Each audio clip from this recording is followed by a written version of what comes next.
Dust allergy, sinus, asthma, psoriasis 100% treatment శాస్త్ర పరిష్కారం కొరకు Neocare homeopathy MD doctor Bellamkonda Nageswararao గారిని సంప్రదించండి. నమస్తే, నేను Keshav. Welcome to Suman TV. కేంద్ర ప్రభుత్వం ఫుల్ టర్మ్ బడ్జెట్ని ప్రవేశపెట్టింది. దేశవ్యాప్తంగా వివిధ రంగాలకు ప్రోత్సాహం ఇచ్చేటువంటి నేపథ్యంలో అలానే అనేక రాష్ట్రాలకి కేటాయింపులు చేయడం, వివిధ రకాల కమోడిటీస్ పైన కేంద్ర ప్రభుత్వం తీసుకున్నటువంటి నిర్ణయాలు ఎలా ఉన్నాయి, సామాన్య ప్రజలకు ఇందులో ఊరటనిచ్చేవి ఏంటి, ఈ బడ్జెట్ వలన కలిగేటువంటి ప్రయోజనం, ముఖ్యంగా వేతన జీవులకి ఎలాంటి ఉపశమనం ఇస్తుంది, ఈ అంశాలపైన విశ్లేషణ చూద్దాం. మనతో పాటు stock market analyst, business expert Padamurthy Naidu garu ఉన్నారు. మూర్తి నాయుడు గారు నమస్కారం. నమస్తే. నమస్తే.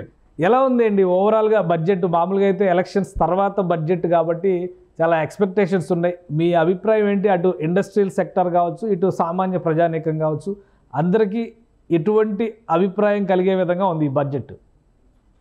బడ్జెట్ పాయింట్ ఆఫ్ వ్యూ చూసుకున్నట్టయితే ఇది మనం ఏదైతే బీజేపీ గవర్నమెంట్ నుంచి మనం ముందు నుంచి ఎక్స్పెక్ట్ చేస్తున్న విధంగానే ఇన్ఫ్రాస్ట్రక్చర్ దానికి ఎటువంటి ఇంపార్టెన్స్ ఇస్తారని తెలిసిందే. కాబట్టి ఇన్ఫ్రాస్ట్రక్చర్ లో భాగంగా రైల్వేస్ లో కూడా మనకి ఎటువంటి అలొకేషన్స్ ఉంటాయి, దానికి సంబంధించిన అన్ని కూడా ఆ సెక్టార్ సంబంధించినటువంటి అదేవిధంగా డిఫెన్స్ సంబంధించినటువంటి, అదేవిధంగా రెన్యూవబుల్ ఎనర్జీ సంబంధించినట్లోను, దీంట్లో అదేవిధంగా ఎఫ్ఎంసీజీ కన్జ్యూమర్ డ్యూరబుల్ గూడ్స్ లోను దాంట్లో సంబంధించినట్టుగా దానికి సంబంధించి ఏదైతే కన్జ్యూమర్ రెన్యూవబుల్ దాంట్లో ఉన్నటువంటి అలొకేషన్స్ లోను అన్నట్లను కూడా మనకి ఎక్స్పెక్ట్ చేసిన విధంగానే బడ్జెట్ అంతా కూడా రావడం. అదేవిధంగా ఇక్కడ మీరు నోట్ చేసిన విధంగానే ఏదైతే గోల్డ్ సిల్వర్ విషయంలో అయితే కస్టమ్స్ డ్యూటీ ఎస్పెషల్లీ 15% ఉండే కస్టమ్ డ్యూటీని 6% వరకు తీసుకొచ్చారు. అంటే 9% తగ్గడం వల్ల గోల్డ్ ఈ రోజున 10 గ్రామ్స్ కి కూడా 3,500 రూపాయల వరకు గోల్డ్ తగ్గడం అనేది జరిగింది. అదేవిధంగా సిల్వర్ కూడా కేజీకి సుమారుగా 3,400 రూపాయల నుంచి 3,700 రూపాయల నుంచి ఒక 4,000 రూపాయల వరకు కేజీకి తగ్గడం జరిగింది. ఇంకా సిల్వర్ ఇంకా తగ్గడానికి ఎక్కువ అవకాశం ఉన్నట్టుగా మనకి కనిపిస్తుంది. ఎందుకంటే ఎప్పుడైతే కస్టమ్స్ డ్యూటీ ఎప్పుడైతే సుమారుగా ఒక 15% నుంచి 6% కంటే 9% ఎప్పుడైతే తగ్గిందో, ప్లస్ దీని ద్వారా అమ్మకాలు కూడా కొంచెం ఎక్కువగా జరిగే అవకాశం ఉంటుంది. మార్కెట్ కొంచెం డౌన్కి వచ్చే అవకాశం ఎక్కువగా ఉంటుంది అన్నది అయితే మార్కెట్ వర్గాల్లో అయితే బాగా వినిపిస్తున్నటువంటిది.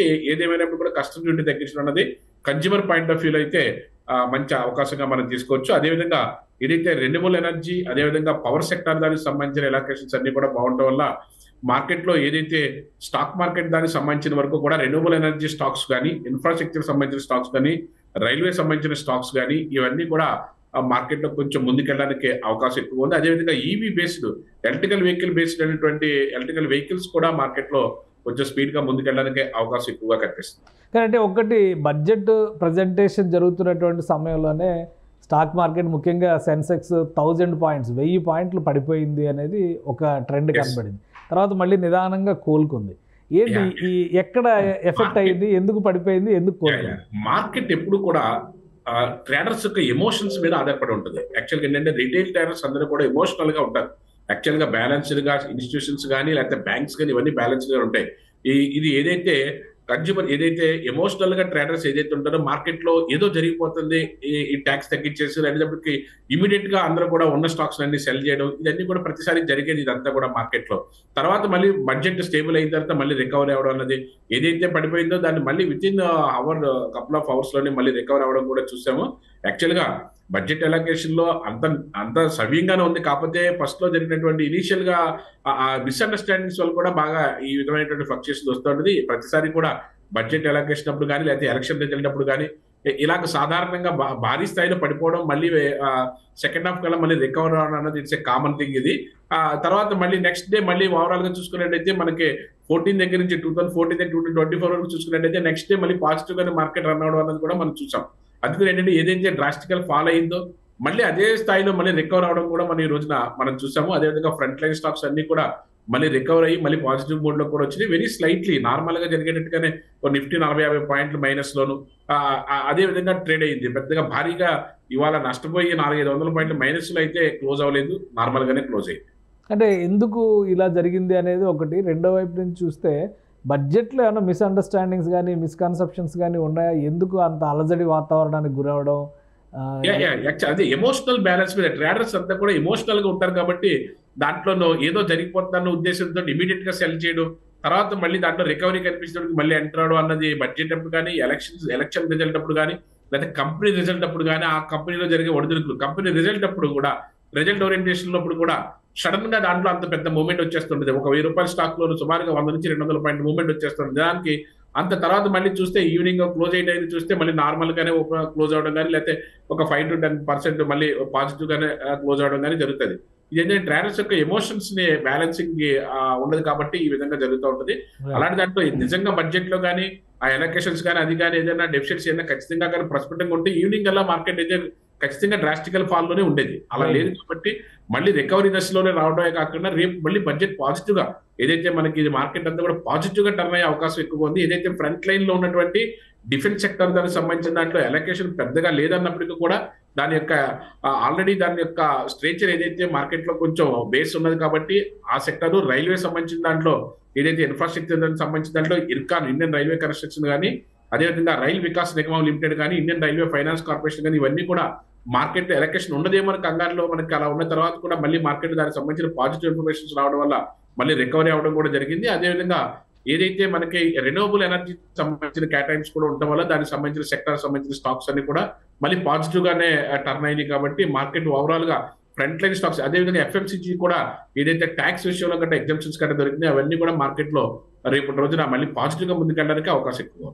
రైట్. ఇంకా బంగారం ధరలు తగ్గడం అనేది ఓన్లీ ఈ రోజుకి పరిమితం అయినటువంటి అంశంగా చూడాలా, లేదా 9% వేరియేషన్ వస్తుంది కాబట్టి కస్టమ్స్ డ్యూటీలో ఇంకా తగ్గేటువంటి అవకాశాలు ఏమైనా ఉంటాయా?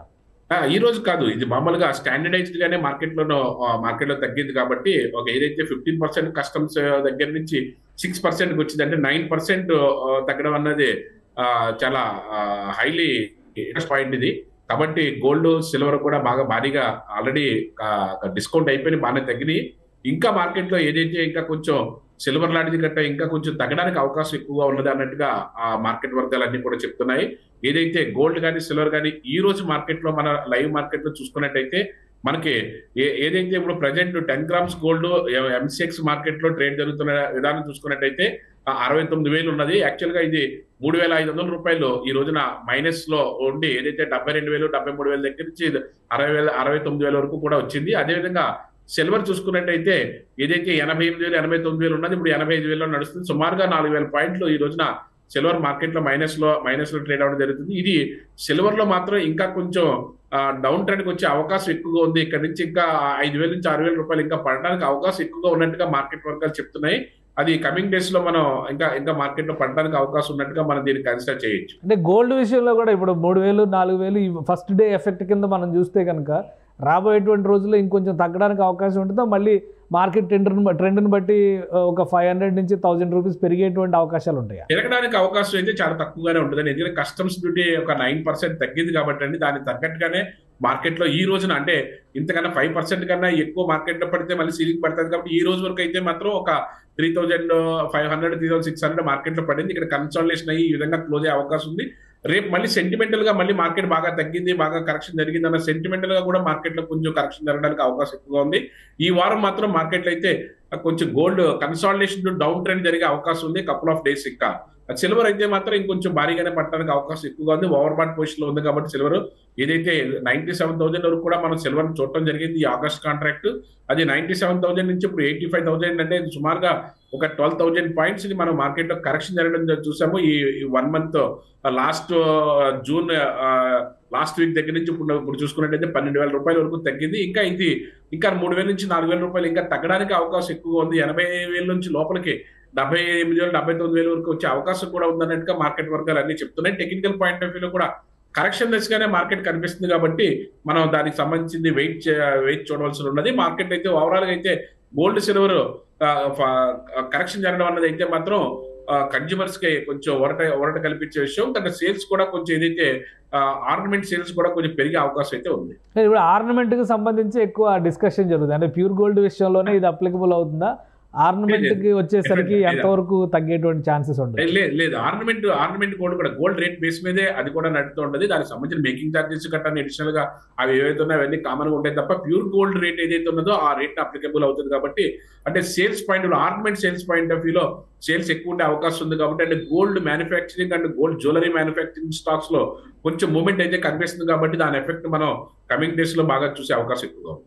ఇది రైట్ టైం అని అంటారా కొనాలంటే? గోల్డ్ కొనాలన్నా, ఆర్నమెంట్స్ కొనాలన్నా రైట్ టైం అయినా ఇంకొద్ది రోజులు వేచి చూడాలి? ఎందుకంటే బడ్జెట్ అనౌన్స్మెంట్ ఈ రోజు జరిగింది. యాక్చువల్ గా ఈ వీక్ లో మొత్తం గోల్డ్ కానీ సిల్వర్ రేట్ కానీ స్టేబుల్ అయ్యే అవకాశం ఉంటుంది. గోల్డ్ సిల్వర్ ఏదైతే ఆర్నమెంట్స్ గట్ట అయితే మనం అకేషనల్ గా ఎప్పుడు కొనుక్కుంటాం, ఏ రేట్ ఆ రేట్ కొనుక్కుంటాం. ఇన్వెస్ట్మెంట్ పాయింట్ ఆఫ్ వ్యూ అయితే gold investment point of view అయితే రేటు తగ్గినప్పుడు కొనుక్కోవడం అనేది కాదు, కానీ మన సిప్ మోడల్ ఎవ్రీ మంత్ ఏదో ఒక కాయిన్ కొనుక్కుంటూ ఉండి గోల్డ్ ఇన్వెస్ట్మెంట్ లో చేసుకున్న వాళ్ళకే బాగా ఎక్కువగా లాభపడే అవకాశం ఎక్కువగా ఉంటుంది.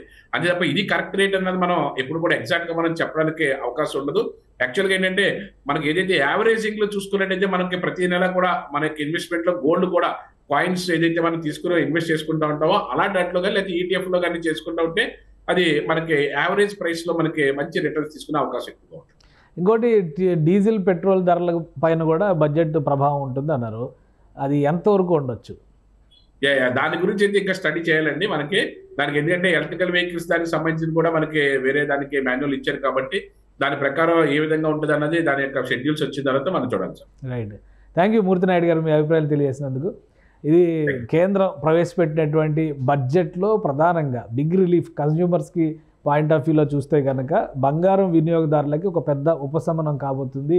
9% కస్టమ్స్ డ్యూటీ తగ్గించడం అనేది రాబోయే రోజుల్లో మరొక వారం రోజుల్లో స్టేబుల్ రేట్స్ వచ్చేటువంటి అవకాశం ఉంటుందంటున్నారు. ఇప్పటికిప్పుడే బడ్జెట్ అనౌన్స్మెంట్ జరిగిన వెంటనే 3,500 రూపాయల వరకు ప్యూర్ గోల్డ్లో ధరల తరుగుదల వచ్చినటువంటి పరిస్థితి ఉంది. కాబట్టి రాబోయే రోజుల్లో గోల్డ్ ప్రైసెస్ మరికొంత పడేటువంటి ఛాన్సెస్ ఉన్నాయని మార్కెట్ ఎక్స్పర్ట్స్ చెప్తున్నారు. ఓవరాల్గా బడ్జెట్ ఇచ్చినటువంటి ఉపశమనం, అన్ని రంగాల కేటాయింపులు తదితర అంశాలన్నింటినీ పరిశీలించిన తర్వాత చూస్తే వినియోగదారుల పాయింట్ ఆఫ్ వ్యూలో గోల్డ్ రేట్స్, పెట్రోల్ డీజిల్ ధరల్లో తరుగుదల వస్తుందనేటువంటి అంశం పైన చాలామంది ఊరట చెందుతున్నటువంటి పరిస్థితి ఉంది. ఇది special discussion. Keep watching. Suman టీవీలో మీ పర్సనల్ అండ్ బిజినెస్ ప్రమోషన్స్ కోసం కింది నెంబర్కి కాంటాక్ట్ చేయండి.